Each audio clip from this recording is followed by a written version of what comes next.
Hello, आप सभी का स्वागत है आज के एक बहुत ही बेहतरीन लेक्चर में, जो कि सैम्पलिंग एस्टिमेशन के बाद मैं मानता हूँ कि उसी के कंटिन्यूएशन में रहता है ये। और टॉपिक का नाम है कोरिलेशन एंड रिग्रेशन। टॉपिक का नाम है कोरिलेशन एंड रिग्रेशन। इस टॉपिक को समझने के लिए पहले हम थोड़ा सा कॉन्सेप्ट लेके चलते हैं। अगर हम कॉन्सेप्ट को लेके चलेंगे तो ज़्यादा जल्दी समझ में आएगा और आसानी से समझ में आएगा। आप सभी से रिक्वेस्ट है कि ये जो मैं अब बता रहा हूँ उसको बहुत ध्यान से सुनिए, क्या कहा जा रहा है। अगर आप ये बातें समझेंगे तभी आगे इसका फायदा मिलने वाला है आपको। कोरिलेशन एंड रिग्रेशन थ्योरेटिकल बहुत लोगों ने ये टॉपिक पढ़ भी लिया होगा, लेकिन जब तक कॉन्सेप्ट मैथमेटिक्स में जब तक कॉन्सेप्ट क्लियर नहीं होता है तब तक बहुत ज्यादा मजा नहीं आता है टॉपिक को पढ़ने का। ठीक है, तो इसमें मैं बता रहा हूं पहले कोरिलेशन क्या होता है। पहले कोरिलेशन मोर देन वन, अब वो आइदर टू और मोर वेरिएबल्स के बीच में रिलेशन होता है। अब जैसे अगर हम बात करें कि जैसे जैसे टेम्परेचर बढ़ रहा है वैसे वैसे कोरोना के केस, तो corona number of corona case और टेम्परेचर इन डिग्री सेंटीग्रेड, इनका क्या रिलेशन। ठीक है, तो पहले ये बात आई थी कि कोरोना का जो फेमिलियरिटी का टेम्परेचर है वो कोल्ड में बहुत इफेक्टिव होता है। लेकिन अगर आप देखें लास्ट ईयर भी इस ईयर भी मार्च के बाद जुलाई अगस्त तक बहुत केसेस आए। कहा गया है कि ठंड में ये जो है कोरोना बहुत फैलता है, इसलिए एसी नहीं चलाते। एसी की गैस से वो ट्रेवल कर सकता है, एसी को मना किया गया है। ट्रेन में एसी नहीं चल रहा। तो अगर हम ऐसे कहें कि अभी 35 डिग्री सेंटीग्रेड है तो डेली 1 लाख केस आ रहे हैं। 38 हो गया तो पता लगा 1.5 हुए। फिर यहाँ पे 13 डिग्री हो गया तो पता लगा यहाँ पे 2 लाख हुए। तो इस चीज को अगर हम देखें 35 डिग्री से यहाँ पे इंक्रीज हुआ तो केस भी इंक्रीज हुए, यहाँ पे डिक्रीज हुआ तो केस भी इंक्रीज हुए। अगर मैं आपसे क्वेश्चन पूछूं कि इस पॉइंट ऑफ टाइम में क्या ये दो वेरिएबल, वेरिएबल का मतलब इसको हमने टेम्परेचर ले लिया, इसको टी मान लिया, इसको नंबर ऑफ केसेस ले लिया, इसको एन मान लिया, तो दो ये वेरिएबल है, इनके बीच में रिलेशन क्या है? कोई आंसर दे पाएगा इनके बीच में कोरिलेशन क्या है? एक और दूसरा एग्जांपल लेते हैं, study hours percentage of mark. किसी ने 6 आवर पर डे पढ़ा तो उसके 50% आते हैं। किसी ने 8 आवर्स पढ़ा तो उसके 60 आते, किसी ने 10 आवर्स पढ़ा उसके 65 आए, किसी ने 12 आवर्स पढ़ा तो उसके 70। इसमें आप देख रहे हैं जैसे जैसे वो अपने आवर्स बढ़ा रहा है तो वैसे वैसे उसकी परसेंटेज इंक्रीज हो रही है। तो ये जो रिलेशन है वो डायरेक्ट रिलेशन है, डायरेक्ट कोरिलेशन है इसमें, डायरेक्ट कोरिलेशन। ठीक है, अगर हम ये लास्ट एग्जांपल की बात करें तो आप देख रहे हैं कि कभी टेम्परेचर जो है बढ़ रहा है तो केस बढ़ रहे हैं, और टेम्परेचर घट रहा है तो भी केस बढ़ रहे हैं। तो इस कंडीशन में आएगा नो कोरिलेशन। अभी बात समझ में आई आपको? तो एक वेरिएबल के बदलने से दूसरे वेरिएबल में क्या इफेक्ट पड़ा उस चीज की स्टडी को हम कोरिलेशन बोलते हैं। ठीक है, और ऐसा जो है हमारे बैंकिंग इंडस्ट्री या मैन्युफैक्चरिंग इंडस्ट्री या किसी भी इंडस्ट्री में एक वेरिएबल के चेंज होने से दूसरे वेरिएबल में क्या इफेक्ट आएगा उसको देखने के लिए हम लोग करते हैं। तो यहाँ जो स्टडी आ रही है ये वेरिएबल्स के बीच में किसी रिलेशन को चेक करने की है। ठीक है, और ये जो रिलेशन होता है दो तरह का, जैसे अभी हमने एक एग्जांपल ये लिया, अब यहीं पर मैं एक वेरिएबल और बढ़ा लेता हूँ। क्या वेरिएबल बढ़ाया? 6 आवर पढ़ते हैं तो हेल्थ के जो मार्क्स हैं उसके हेल्थ का जो स्टैंडर्ड है उसको हम 80% करते। 8 आवर पढ़ता है तो 78%, 10 आवर पढ़ता है तो 70%, 12 आवर पढ़ता है तो 60% उसकी गुड हेल्थ। ठीक है, एक पैरामीटर ले लिया। तो अगर इस एग्जांपल को हम लोग देखते हैं तो यहाँ पर आप देखिए एवरी आवर्स स्टडी बढ़ने से उसकी हेल्थ डिटेरियोरेट होती जा रही है, खराब होती जा रही है। क्लियर होगी बात? इसका इससे और इसका इससे दोनों से कोरिलेशन है। ठीक है, बस फर्क क्या है, यहाँ पे पॉजिटिव कोरिलेशन है, यहाँ पे नेगेटिव कोरिलेशन, और इसको हम डायरेक्ट बोलते हैं, इसको हम इनवर्स बोलते हैं। ये बात क्लियर हुई या नहीं? ये तो क्लियर है। क्लियर है ना? मतलब डायरेक्ट कोरिलेशन और इनवर्स कोरिलेशन या इनडायरेक्ट रिलेशन है। ठीक है, और अगर हम इसकी बात करते हैं जो पहला एग्जांपल था हमारा, तो पहले एग्जांपल में क्या था, यहाँ पर नो कोरिलेशन यानी जीरो। इस वाले को हम बोलते हैं +1, इसको बोलते हैं -1, और उस जो वाला था तीसरा वाला उसको जीरो बोलते हैं। तो हमारी एक चीज क्लियर हो गई, रेंज क्या होती है कोरिलेशन की? रेंज +1 -1, ये इसकी रेंज होती है। इस रेंज में अगर हम किसी को ग्राफ को हम प्लॉट करते हैं, जब जब हम किसी को ग्राफ को प्लॉट करते हैं तो ग्राफ को प्लॉट करने में जो हमारा ग्राफ है वो जैसा ग्राफ आता है उसको भी हम इस न्यूमेरिक वैल्यू से कंपेयर कर सकते हैं। जैसे कि अगर हम बात करते हैं, अगर हमारा ग्राफ एक वेरिएबल के साथ दूसरे वेरिएबल के साथ ऐसा आ रहा है, यानी कि हमने यहाँ बोला स्टडी आवर और यहाँ बोला मार्क्स, तो जैसे जैसे स्टडी आवर बढ़ते जा रहे हैं वैसे वैसे मार्क्स भी बढ़ते जा रहे हैं। तो इसको हम बोलते हैं +1। दूसरा हमने देखा था हेल्थ, तो दूसरा हमने ये तो कॉमन रखा, यहाँ पे हेल्थ के बारे में बात करी हमने, हेल्थ की पैरामीटर्स के अकॉर्डिंग।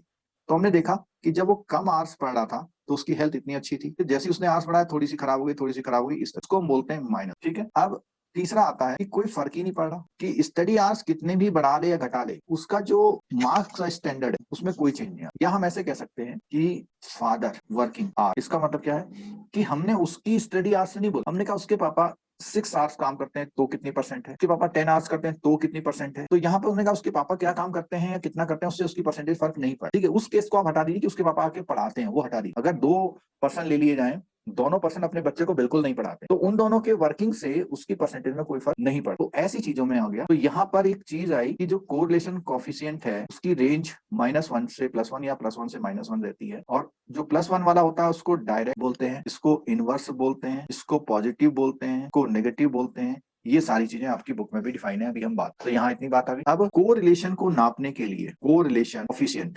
कोफिशिएंट को R से रिप्रेजेंट करते हैं, और R की वैल्यू जब भी आप एग्जाम में करके आएंगे तो -1 से लेके +1 के बीच में आनी चाहिए। अगर आपकी वैल्यू 1 से ज्यादा आ रही है तो समझ लीजिएगा कि आपका आंसर कहीं गलत। ठीक है, आप सपोज कीजिए आपका आंसर आया -739 आया, तो आप बोलेंगे कि ये इनवर्स रिलेशन है और नेगेटिव है। यहाँ पे अगर आपका आया 0.938 आ गया तो आप बोलेंगे डायरेक्ट रिलेशन है, पॉजिटिव है, नेगेटिव है।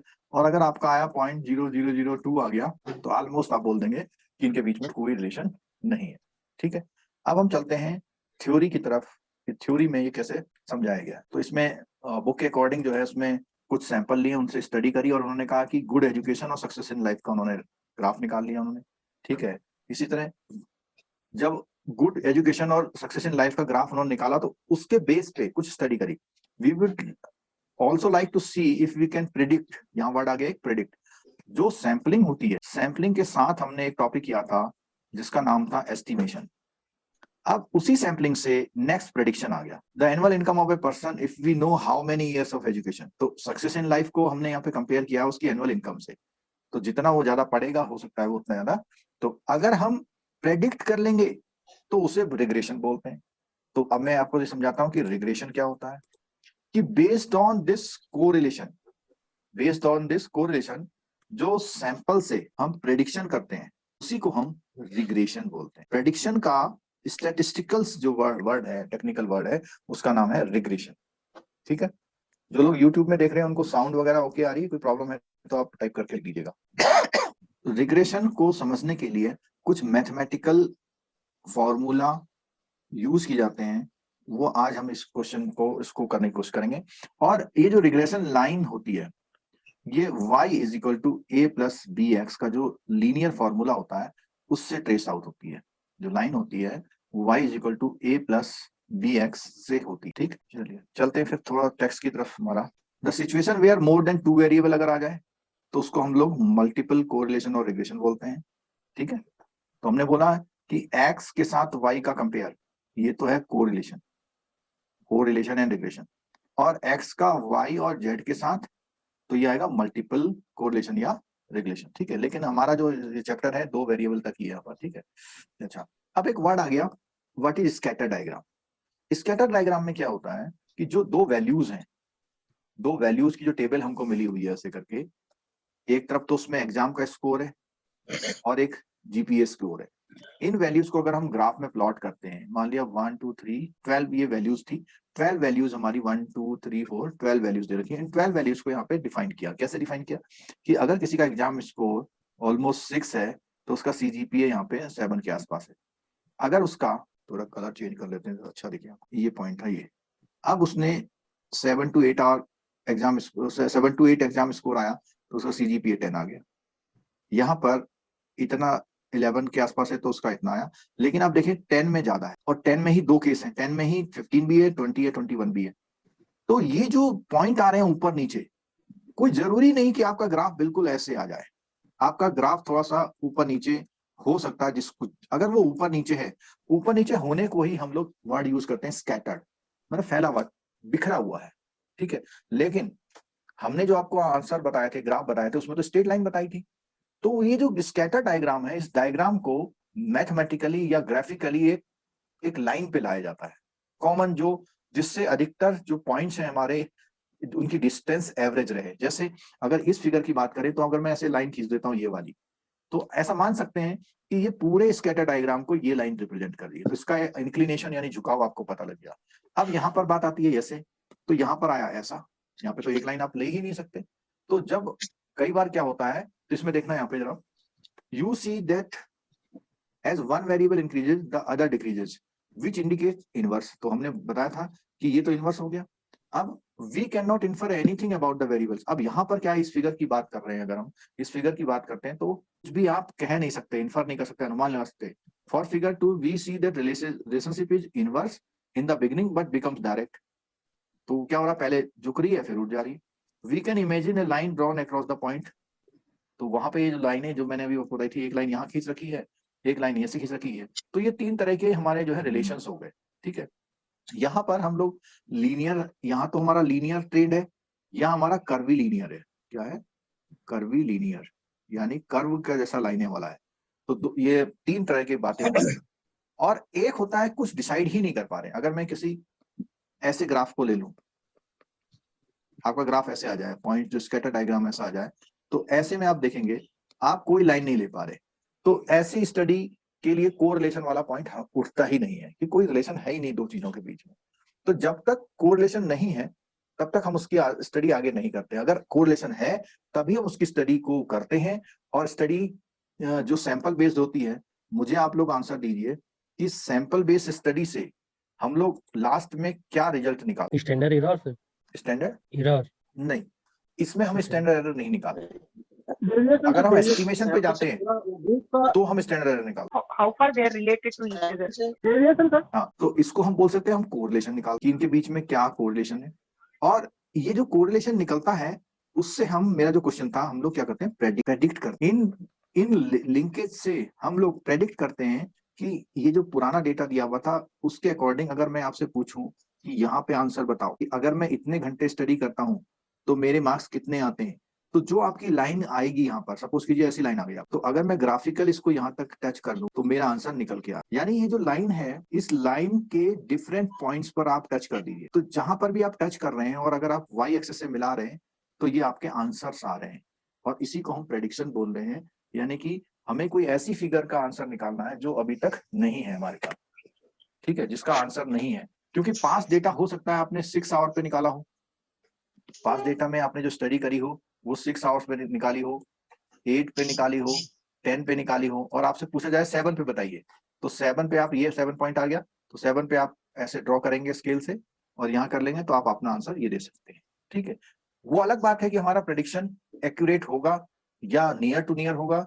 वहां पर फिर बात आती है आपके उस कॉन्सेप्ट की कि कितना ऊपर और कितना नीचे, कितना कॉन्फिडेंस लेवल होगा नहीं होगा, ये वहां पर आता है।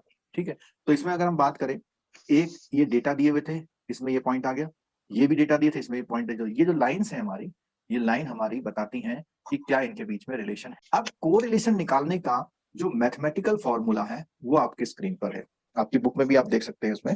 ठीक है, क्या वैल्यूज हैं कि आर, हमने बोला R is the correlation coefficient. R जो है वो कोरिलेशन कॉफिशिएंट है, उसकी वैल्यू क्या है, covariance of x and Y. X और वाई का जो कोवेरिएंस आएगा उसको अगर एक्स के सिग्मा यानी स्टैंडर्ड डेविएशन और वाई के स्टैंडर्ड डेविएशन की मल्टीप्लाई से डिवाइड करते हैं तो हमारा आंसर आता है कोरिलेशन कॉफिशिएंट, जिसको हम आर से रिप्रेजेंट करते हैं। और इसकी वैल्यू +1 से -1 से +1 के बीच में ही कहीं पर आती है। ठीक है, तो यहाँ पर जो कोवेरिएंस दिया हुआ है यानी अपर पार्ट दिया हुआ है, अपर पार्ट का फॉर्मूला कोवेरिएंस का 1/n x माइनस एक्स बार। अब एक्स बार क्या होता है, देखिए जब भी क्वेश्चन आपका आएगा तो उसमें 2 वेरिएबल दिए होंगे आपको।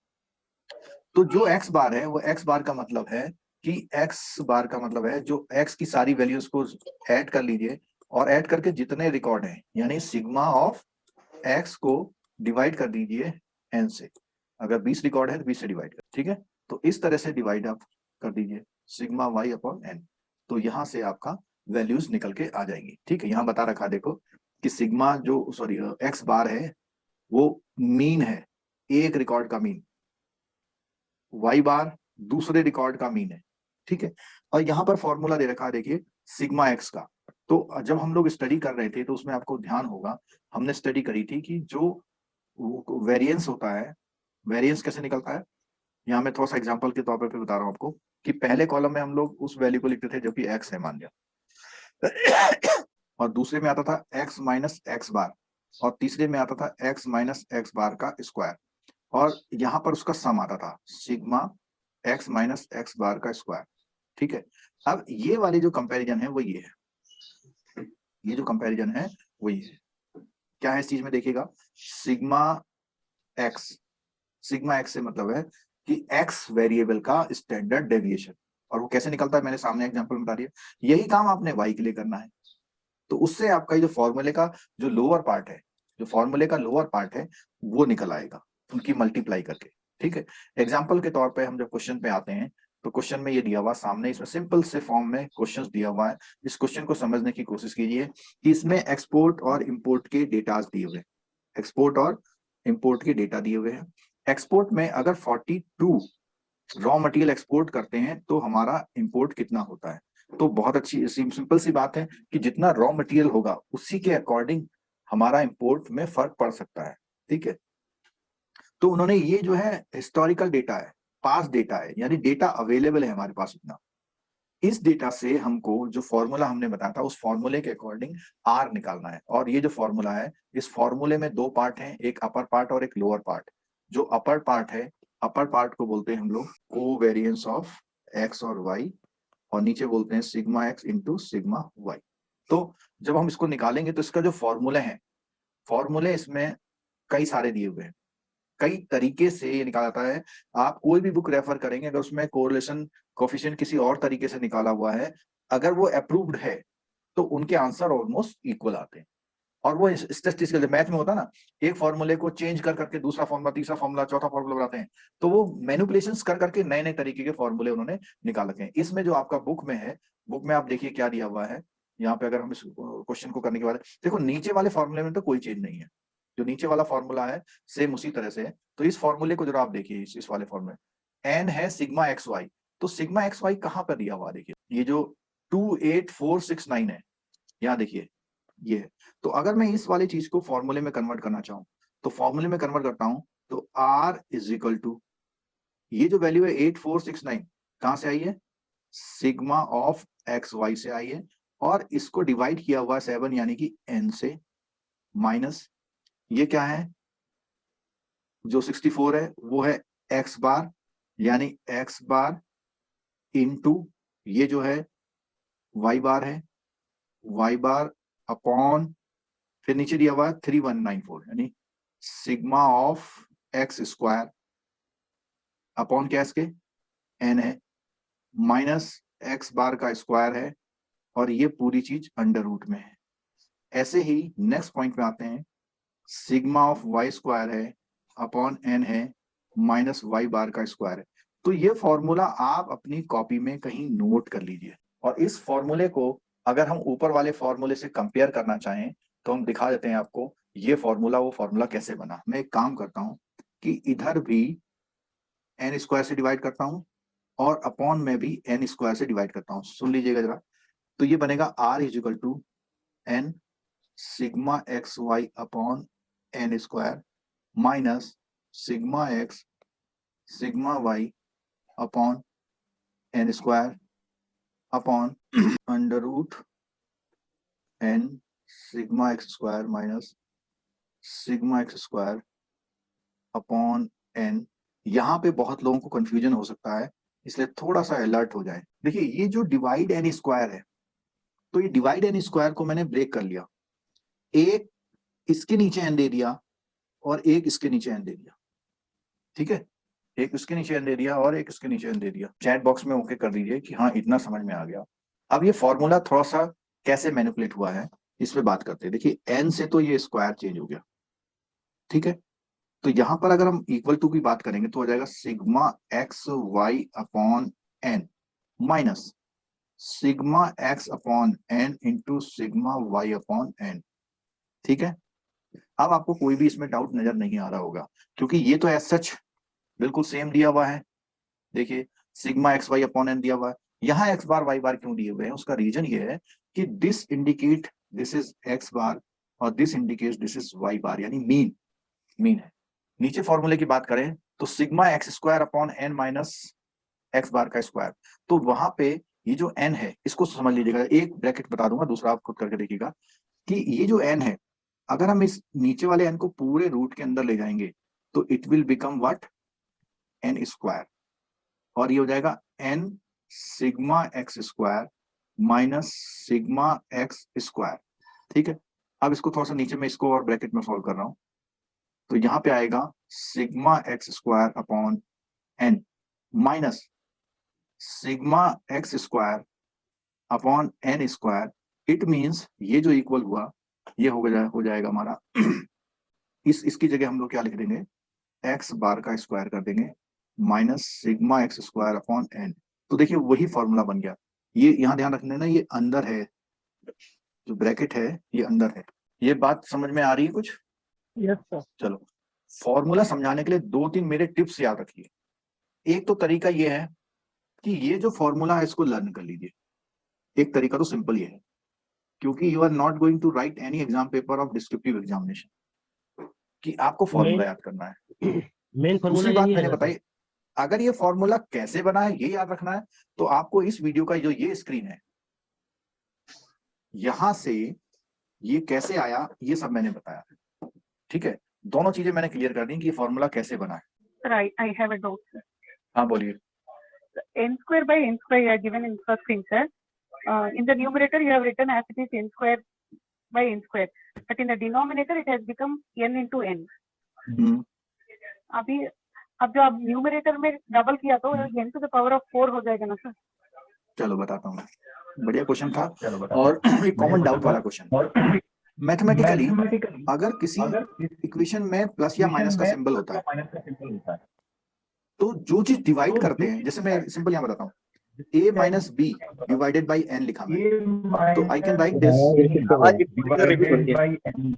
इको हो रही है तो आई कैन राइट, अब नहीं हो रही होगी शायद। एक्चुअली मुझे 3 चीज सुननी पड़ती हैं। एक तो आप लोग जो बोल रहे हैं वो सुनना पड़ता है, एक जूम में जो मैं बोल रहा हूँ मुझे वो भी सुनना पड़ता है, तीसरा यूट्यूब में आवाज आ रही है या नहीं आ रही है। ठीक है, तो वो सब चीजें मुझे सुननी पड़ती है, इसलिए कोई चीज मिस्टेक हो जाती है मुझसे। चलो अभी ठीक है? Okay, yes sir, okay. चलो, तो मैडम ने जो क्वेश्चन पूछा हुआ है उनका क्वेश्चन ये था कि जब मैं इस पार्ट पे बिलो वाले पार्ट डिनोमिनेटर पार्ट पे डिवाइड कर रहा हूं तो मैं एन स्क्वायर की जगह एन इंटू एन लिख दे रहा हूं। क्यों लिख रहा हूं? क्योंकि ये दोनों ब्रैकेट कंबाइन है with the mark of multiply, तो मल्टीप्लाई से मार्क है, तो मैंने एन स्क्वायर को एक वन पार्ट का डिनोमिनेटर और दूसरे एन को दूसरे पार्ट का डिनोमिनेटर ट्रीट किया। लेकिन अपर पार्ट में अगर मेरी कोई टर्म प्लस या माइनस के साथ है और उसके साथ में एन स्क्वायर लिख रहा हूं तो इसका मतलब हो जाएगा ये एन स्क्वायर ए के साथ में भी आएगा और बी के साथ में भी। मैडम क्लियर हुआ कुछ पॉइंट मेरा? Yes sir, yes sir. हालांकि जो मैं एक्सप्लेनेशन कर रहा हूं एज सच इसकी नीड नहीं है, लेकिन अगर क्वेरिसिटी है, जो मैथमेटिक्स के स्टूडेंट्स होते हैं उनके लिए प्रॉब्लम हो जाती है कि कोई भी चीज वो ऐसे ही टेक इट ग्रांटेड नहीं लेते, जब तक समझ में नहीं आए मजा नहीं आता उनको। ठीक है, तो समझने के लिए भी बता दिया मैंने, और फॉर्मूला रटना भी है। कोरिलेशन रिग्रेशन का क्वेश्चन बिना फॉर्मूला रटे आप नहीं कर पाएंगे, और अगर आपको फॉर्मूला आता है तो ये वन ऑफ द ईडियस्ट टॉपिक है इस बुक। तो ये जो मैंने फॉर्मूला बताया, ये formula is for calculating the R. अगर इस फॉर्मूले के अकॉर्डिंग हम काम करें और आपको अगर फॉर्मूला रटा हुआ है, बिल्कुल फॉर्मूला बिल्कुल आता है, तो फॉर्मूला आता है तो जितनी चीजें फॉर्मूला में लिखी हैं उतनी चीजें हमें टेबल में जनरेट करनी है। जैसे यहाँ पे सिग्मा ऑफ एक्स वाई, तो जो आपका डेटा, मैं यहाँ पे थोड़ा सा ब्रीफिंग कर रहा हूँ, जरा ध्यान रखिएगा। आप अपने वेरिएबल को ऐसे लिखना, एक्स और वाई, आपने वेरिएबल लिख ली सारे। अब फॉर्मूला में आपको क्या चाहिए, एक्स वाई, तो आप एक्स वाई निकाल देना। फॉर्मूला में क्या चाहिए, सिग्मा एक्स स्क्वायर, तो जो एक्स है एक्स का स्क्वायर करिए, तो एक्स का स्क्वायर करेंगे तो उसका बॉटम में क्या आएगा, सिग्मा एक्स स्क्वायर।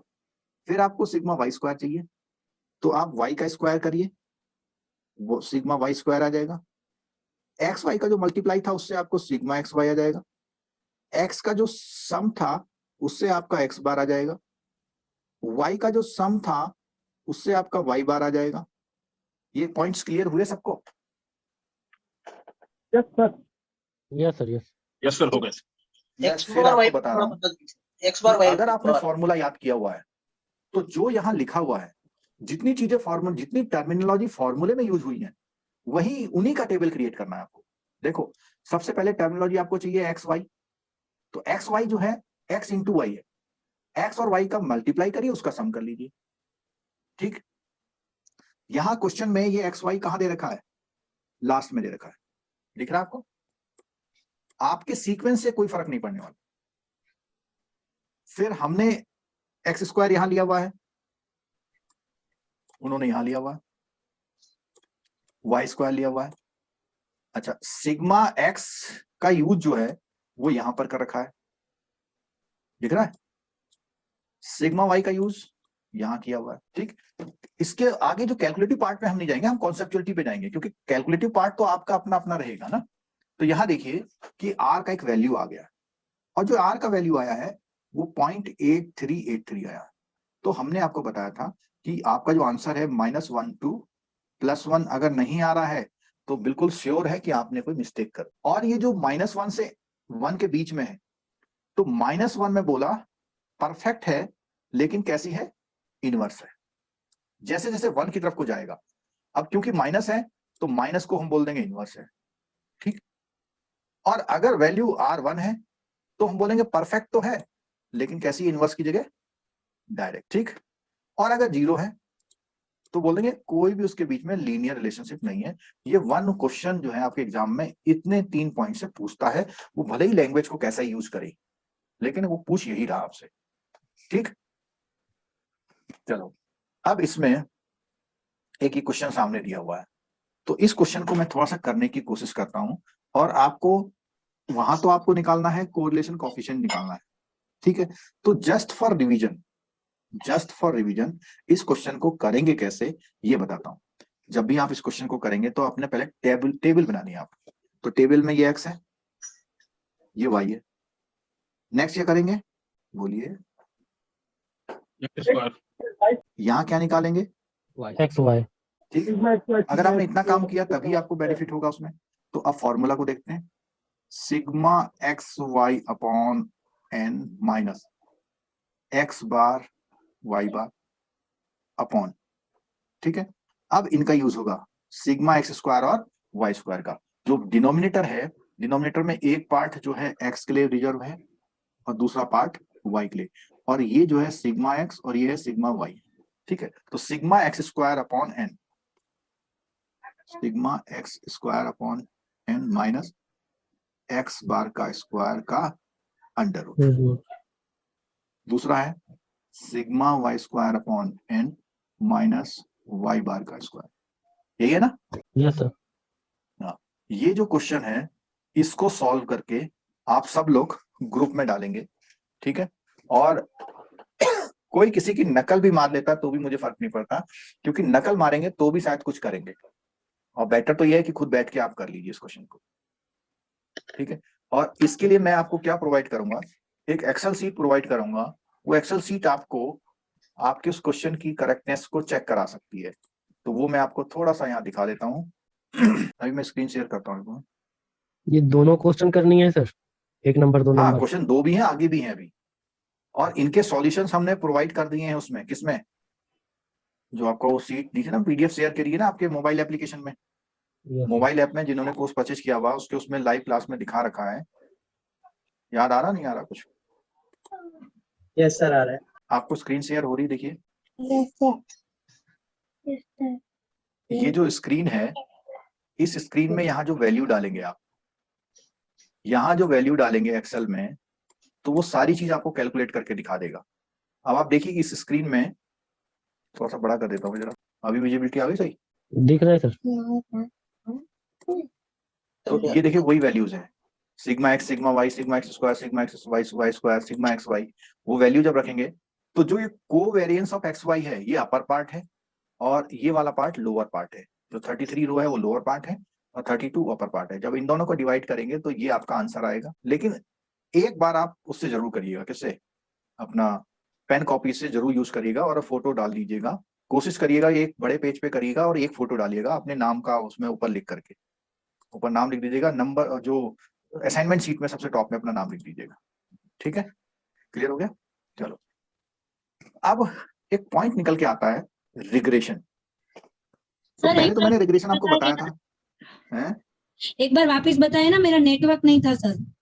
अच्छा, बताओ कहाँ से बताना है? सर वो आप असाइनमेंट बोले ना, उससे पहले क्या बताया था? पेन। अच्छा, हाँ, असाइनमेंट में मैंने पहले तो ये बोला ये वाला क्वेश्चन आपको सॉल्व करके व्हाट्सएप ग्रुप में डालना है। अच्छा, ओके। अच्छा, इस क्वेश्चन को हिंट थोड़ा सा मैंने हेल्प करा था आपका कि ये जो हेडिंग्स दिए हुए हैं, इतने टेबल्स का जो टेबल जनरेट होगा वो आपका कुछ लुक लाइक इस तरह से होगा, और ये आपका कॉमन जो फॉर्मूला है ये। दूसरा मैंने बताया कि मैं आप लोगों के साथ एक सीट, एक्सेल सीट शेयर करूंगा, और जो एक्सेल सीट होगी उस एक्सेल सीट में फायदा ये है कि यहाँ जैसे 56 लिखा हुआ है, तो आपका पहला डेटा कितना है देखिए जरा, ये पहला डेटा दिख रहा है आपको? हाँ सर। थर्ड, जो पहला डेटा जो बुक में है क्वेश्चन में वो 30 एंड 68 है।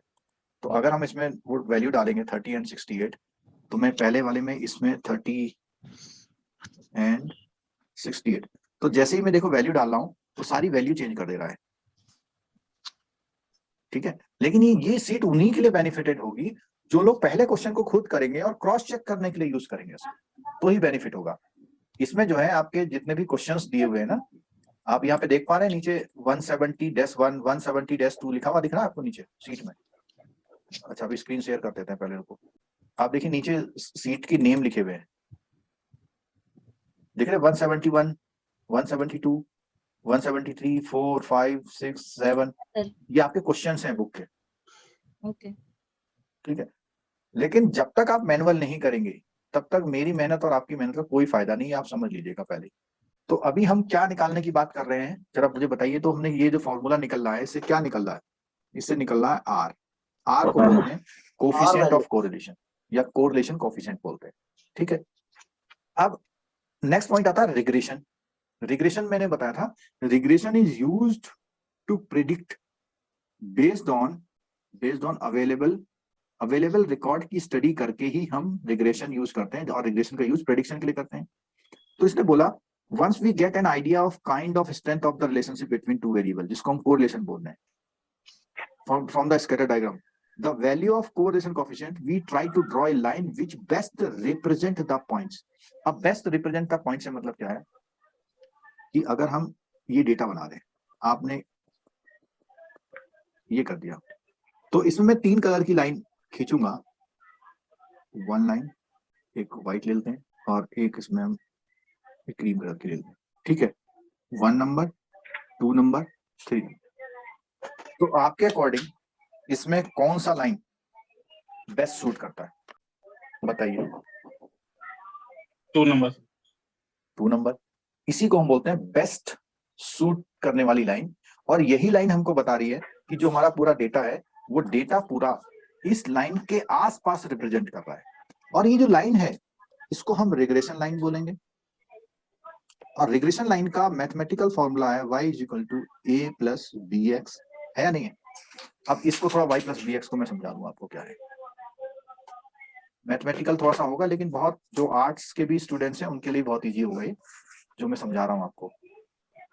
यहाँ मैं आपको समझा रहा हूं कि अगर कोई भी लाइन ऐसे ड्रॉ कर दी हमने, तो इस लाइन में जो इस लाइन की हाइट होती है इसको हम बोलते हैं a। यानी कोई भी लाइन है तो उसमें इतना पार्ट तो है सब में, उसके बाद ये वाला पार्ट प्लस में है और इस पार्ट को बोलते हैं bx। bx से मतलब ये है, चलो नेक्स्ट में ये जो पार्ट है इसको हम बोलते हैं bx। अब bx पार्ट आप देखेंगे कि वेरिएबल में है, कहीं कुछ कहीं कुछ। जैसे अगर हम यहाँ बात करें तो यहाँ bx इतना है, यहाँ bx इतना है, लेकिन a ऑल टाइम फिक्स है। इसीलिए हम इसको रिग्रेशन लाइन को y = a + bx बोलते हैं। और ये जो bx पॉइंट है, इस bx पॉइंट की वैल्यू डिपेंड करती है द स्लोप ऑफ दिस, इसको हम बोलते हैं b। b is the slope of the line. अगर ये लाइन ऐसे होती तो b हमारा ज्यादा हो, जैसे जैसे b ज्यादा होगा वैसे वैसे वैल्यू bx की बढ़ती चली जाएगी। ये बात समझ में आई या नहीं आई किसी के?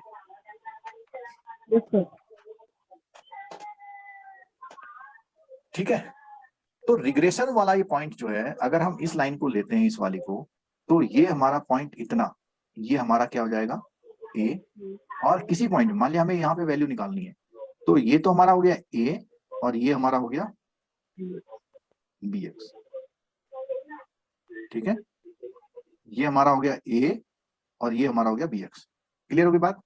To fit the data the line should pass close to all point, मतलब ऐसी लाइन खींचो जो अधिकतरों के पास पास हो, ठीक है, all points and should have points both side, दोनों साइड। अब जैसे इस वाली लाइन में क्या कर रहे हैं, हमारे सारे पॉइंट ऊपर आ गए तो इसलिए इसको ले रहे हैं, इसमें अधिकतर पॉइंट नीचे आ गए तो इसलिए ले रहे हैं, ठीक है। This is to ensure that the difference between the point of scatter diagram and those on the line minimal, मतलब इनके डिफरेंस बहुत कम होने चाहिए, ऑलमोस्ट पास हो। This technique of least square is used to arrive the at the following, तो एक least square method होता है, उसके अकॉर्डिंग ये करी जाती है।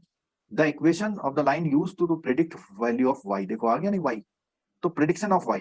अब इस एग्जांपल में देखते हैं कि ये तो हमारा x है, ये हमारा क्या है x, तो x की इस वैल्यू के लिए y की वैल्यू हमारी ये हो, ये वैल्यू हमारी y की है, और ये लाइन जहां जाएगी, जहां पे इंटरसेक्ट करेगी, वो वाला पॉइंट हमारा y होगा, और अगर हम ऐसे करें तो ये y हमारा ये पॉइंट हो जाएगा, ठीक है। क्लियर हो गया? आगे देखिए, if the value of x are known, y equal to a plus B x, we are the call the slope of the line, कौन? b को स्लोप बोला हुआ है। Its sign tells us whether the line slope is from left to right. अब यहाँ पर एक example मैं और दूंगा आपको बताना होगा कि इसमें कैसे समझेंगे आप। ये जो लाइन है ये वाली, ये क्वेश्चन है, इस क्वेश्चन में कोई बता सकता है कि a की वैल्यू क्या है? इस क्वेश्चन में what is the value of a, और इस क्वेश्चन में what is the value of a? a is the y axis intersect point, इसमें a की वैल्यू 3 है, इसमें a की वैल्यू -1 नहीं -1, ठीक है, और हमारा क्वेश्चन है y is equal to a plus B x, तो यहाँ पे जो भी आंसर आएंगे वो -1 प्लस बी एक्स करके आएंगे, यहाँ पर जो भी आंसर आएंगे 3 प्लस बी एक्स आएंगे, ठीक है, एक चीज हो गया।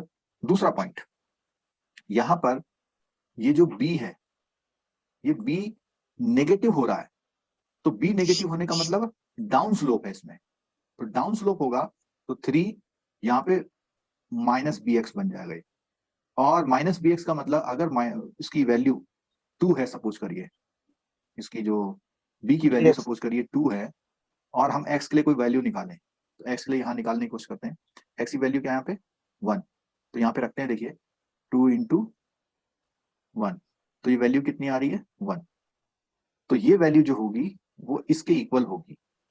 अभी हमने b कितना रखा 2, अभी हम b को रखते हैं 1.5, तो कितना आ रहा वैल्यू इसकी 1.5 आ रही है, तो लगभग ऑलमोस्ट सेम आ रही है, यानी इसका मतलब हुआ है कि इस केस में जो b की वैल्यू है वो 1.5 के इक्वल टू है। इस केस में जो b का वैल्यू है वो पॉजिटिव है, तो ये वैल्यू पॉजिटिव आएगी, तो इसका मतलब ये है कि -1 का इफेक्ट कुछ दूर तक तो रहेगा, लेकिन उसके बाद ये वैल्यू इस ग्राफ के ऊपर आ रही है, मतलब इस x एक्सिस के ऊपर आ रही है, तो जैसे ही x की वैल्यू 1 रखेंगे हम, तो x की वैल्यू अगर 1 रखते हैं तो यहाँ पर ये 0 आ गया, उसके बाद अगर x की वैल्यू कुछ भी रखेंगे तो पॉजिटिव आएगा। कोई डाउट पूछ रहे तो पूछिए। Sir, in the second diagram, how you have taken x as 1, sir? Please repeat the question. Sir, in second diagram where a is 3, how you have taken x as 1? x as 1, ये Yes, sir. this value represent the x and I am calculating this value, here the x is 1, if I will calculate this point, then I will take x is equal to 2, if I will calculate this point at this point, then I will take x is equal to 1.5, Then minus y you have taken minus, sir, minus b. minus b, because the slope is downward, ये जो regression line है वो down आ रही है, inverse relation है। और explain करता हूं मैं आपको, अगर आपका जो स्कैटर डायग्राम है ऐसे आएगा, तो इस वाले क्वेश्चन में जो हमारी रिग्रेशन लाइन आएगी वो लाइक दिस आएगी, ओके, और अगर ऐसे आएगी तो -1 है, जो ऊपर दिखा रहे हैं ना, हाँ बिल्कुल तो ये दोनों केस हमने मतलब 3 केस डिस्कस किए इसमें हमने, एक तो हमने ये वाला केस डिस्कस किया, एक ये वाला और एक ये वाला था, 3 पॉसिबिलिटी केस डिस्कस किए। इस जो 1 नंबर डायग्राम था उसमें y इनिशिएट कर रहा था ऊपर से और उसके बाद अपवर्ड जा रहा था। 2 नंबर में y जो है नीचे बिलो मतलब एक्सेस से नीचे था लेकिन ऊपर जा रहा था। 3 नंबर डायग्राम में y ऊपर था लेकिन नीचे को जाता है। जैसे जैसे x की वैल्यू बढ़ती जा रही है वैसे वैसे y की वैल्यू कम होती जा रही है। देखिए 2 पे y की वैल्यू 0.75 ऑलमोस्ट है। ये जो सारी चीज हम डिस्कस कर रहे हैं ना, ये सिर्फ आपको कॉन्सेप्चुअलिटी कन्विंस करने के लिए है। अगर आप इसको बिल्कुल भी नहीं समझना चाहते तो बस फॉर्मूला याद करिए, जैसे जैसे सॉल्यूशन कराने को कहेंगे वैसा कर लेना बस, ठीक है। और मैंने देखा है जिनका कॉन्सेप्ट साउंड होता है उनके 5-10 मार्क्स एक्स्ट्रा आते हैं, क्योंकि वो कुछ ऐसे क्वेश्चंस को कर आते हैं जो नॉर्मल बच्चा नहीं करता है। आगे बढ़े। अब क्वेश्चन ये आता है कि ये जो रिग्रेशन लाइन है ये इक्वेशन कैसे बनेगी। इस इक्वेशन में y equal to a plus B x है। देखो x ऑलवेज गिवन होता है। गिवन का मतलब जिस वैल्यू पे आपसे y की वैल्यू पूछ रहा हो। अच्छा एक क्वेश्चन और बताइए, एक वर्ड आता है डिपेंडेंट वेरिएबल और इंडिपेंडेंट, ये भी क्वेश्चन खूब पूछता है। इस इक्वेशन में कौन सा डिपेंडेंट वेरिएबल है? B sir, b. पहली बात तो a और b। B sir, b. नहीं, a और b वेरिएबल नहीं है। रिग्रेशन लाइन जब आ जाती है तो a और b फिक्स हो जाते हैं। यानी सर बाय। जो वेरिएबल है इसमें, वेरिएबल का मतलब जो चेंज होते जाते हैं। वेरिएबल इसमें हमारे x एंड y है। x है वाई है सर, वाई। ठीक है। अब हमने बोला डिपेंडेंट वेरिएबल कौन से होते हैं? डिपेंडेंट वेरिएबल वो होते हैं जो दूसरे की वैल्यू से चेंज हो जाते हैं। तो जैसे जैसे x की वैल्यू चेंज हो जाएगी तो y चेंज होगा। तो y जो है हमारा डिपेंडेंट है और x हमारा इंडिपेंडेंट है। x किसी पे डिपेंडेंट नहीं है, लेकिन x की वैल्यू पे y डिपेंडेंट है। तो जो वैल्यू निकाली जाती है वो हमेशा डिपेंडेंट वेरिएबल, और जिस वैल्यू पर वैल्यू निकाली आती है वो इंडिपेंडेंट है। ये क्वेश्चन लास्ट टाइम भी आया था, उसमें शायद एक इक्वेशन दी थी, कुछ समझा रहा, उसमें पूछा था इसमें से डिपेंडेंट वेरिएबल कौन सा है।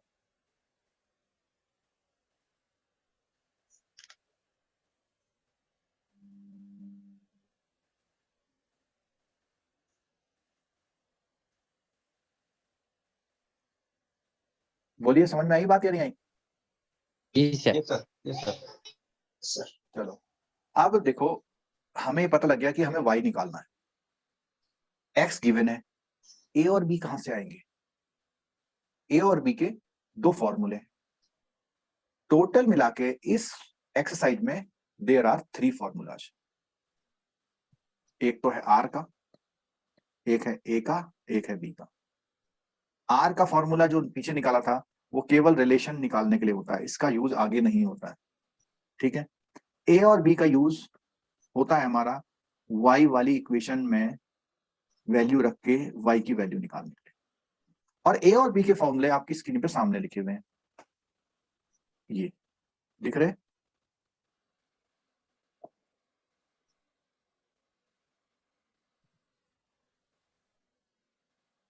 और इस फॉर्मूले में खास बात है, अपर पार्ट बिल्कुल सेम है। बोलिए है या नहीं है? कौन से फॉर्मूले के सेम है? r का नहीं, का r इक्वल टू वाले जो r का फॉर्मूला था सेम वही फॉर्मूला अपर लाइन है। देखो देखो, ये है या नहीं है? Sigma y upon n, x Y upon N minus x bar y bar, देखिए है या नहीं है? ये और बिलो वाला फॉर्मूला भी सेम है, केवल एक फर्क है, जो r का फॉर्मूला वो 2 ब्रैकेट में है और दोनों रूट है। अगर 2 रूट का मल्टीप्लाई होता है, लेट से मैं रूट एक्स और रूट एक्स का मल्टीप्लाई करूं तो क्या आएगा? एक्स आएगा, यानी रूट हट जाएगा। Yes, sir. तो यहां पे भी देखिए रूट हट गया।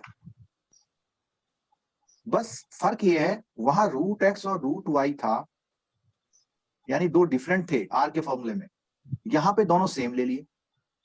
तो दोनों अगर सेम लेंगे तो रूट हट गया।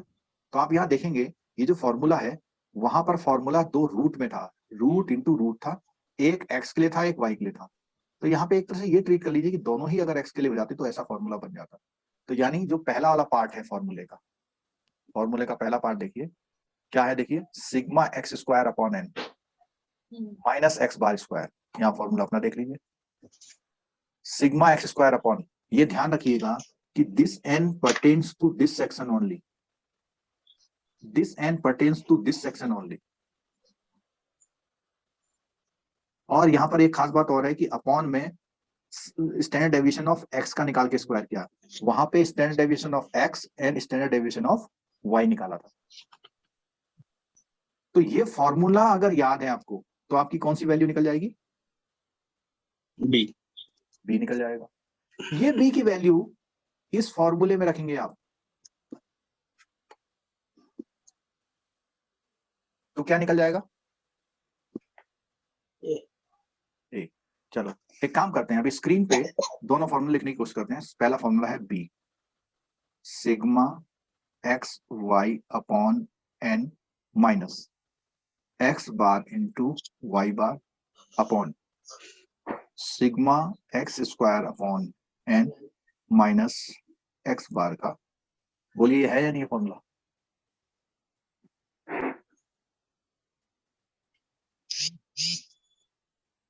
है बी का फॉर्मूला या नहीं है?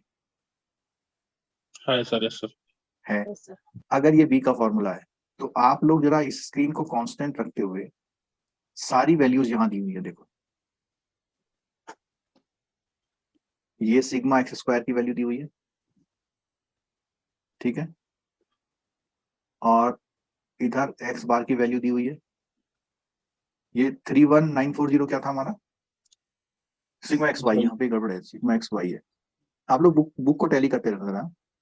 तो ये जो है इसने ये जो वैल्यू निकाल रखी है, ये जो वैल्यू निकली हुई है, ये वाली वैल्यू, ये वैल्यू, ये वाला पार्ट है जो लोअर पार्ट है, और अपर पार्ट जो आर का फॉर्मूला था वो सेम है, जिसको हम क्या बोलते हैं, कोवेरिएंस ऑफ एक्स वाई। तो अगर हम उस पुरानी कैलकुलेशन को यूज करें, ओल्ड कैलकुलेशन को, तो ये बनेगा 128.33 अपॉन सिग्मा एक्स स्क्वायर की वैल्यू आ रही है हमारी 393.58, और ये पूरा फॉर्मूला किसका है, बी का है। और अगर हम इसको फर्दर कैलकुलेट करते हैं तो बी की वैल्यू आती है, ये देखो यहाँ पे किया हुआ है, एग्रीड है या नहीं है, बी की वैल्यू आती है 0.3258, और ए की वैल्यू अगर आपको निकालनी है तो वाई बार माइनस बी एक्स बार, जिसमें से वाई बार हमें गिवन है 61 माइनस बी की वैल्यू ये आ गई 3258 इंटू एक्स बार हमें 64.57 दिया है, और ए की वैल्यू आती है यहाँ पर 39.96। ए की वैल्यू बी की वैल्यू आ गई।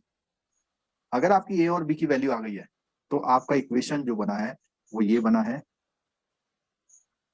और इसी को हम लोग कौन सा लाइन बोलते हैं कोई किसी को डाउट हो रहा है, एक बार अभी और रिवाइज करूंगा, आप परेशान मत रहिए, लेकिन क्वेश्चन क्वेरी बनाइए, पूछिए। अब अगर हमारा y निकल गया, y निकलने का मतलब रिग्रेशन लाइन निकल गया, तो हम किसी भी वैल्यूज के लिए हम लोग y की वैल्यू निकाल सकते हैं। इस वाली इक्वेशन में x की वैल्यू कितनी रखी है, 70, और 70 में आंसर कितना आया है, 62.77।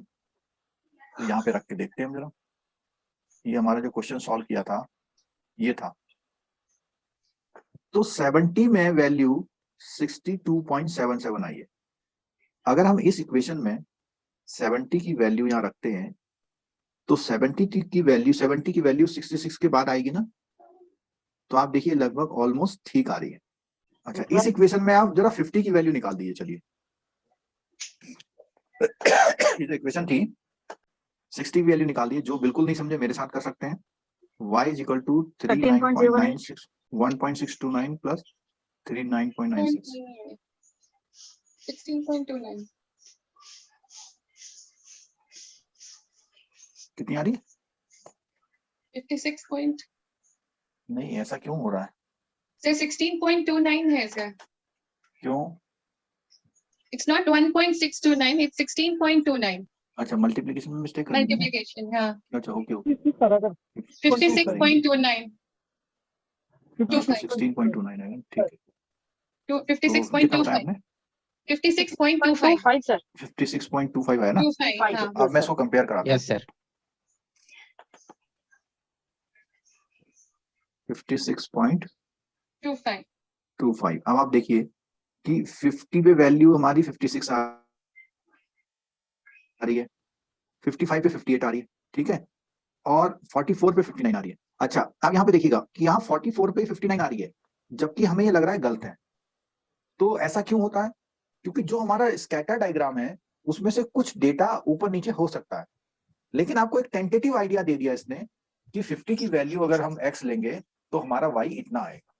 तो प्रेडिक्शन है ना, तो प्रेडिक्शन को जरूरी थोड़ी 100% ओके हो जाए। प्रेडिक्शन जो है वो जरूरी नहीं है कि 100% ओके हो, लेकिन हमको एक आइडिया दे रहा हो। ठीक, क्या वो मजा नहीं आया क्या पढ़ाने में आज? अच्छा लग रहा है सर।